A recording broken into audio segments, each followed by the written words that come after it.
Տենց եմ մտածում, թե ջեներասն ինչ։ Իսագրակ այդ մարդ հա ինչ ես ուզում նրան։ Ճիշտ ասեմ, ես խելք ունեմ որ ծախսեմ։ Ձեր փողը ընկնեմ ձերից ես գողանում են։ Խելք չունենք մենք։ Հա ճիշտ ասեմ, փողը անգամ շատ է որ չգիտես ինչի վրա ծախսես։ Խիչ գիտի, հո հարիվ չի թոշակառուն։ Զորի կոմունալ տա, բայց մարդն էլ ինչով ապրի։ Կտորհացի փողն էլ չի հերիքանում։ Հլանստի հաշվարկանի 36,000 դրամով դնեն իր ձեռը թող գնանի ապրի։ Թորներ ունենք, երեխեք ունենք, ոնց ինչի վրա, մեր վրա։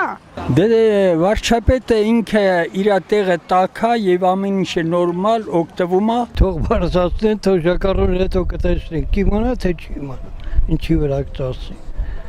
Թոշակառուի համար ամեն կոպեկն էլ պետք է որ ունենա իրան։ Դե ինքն իր վրա է գնում էլի։ Ինքն իր վրա է գնում, ինքը չգիտի իր փողերը ոնց է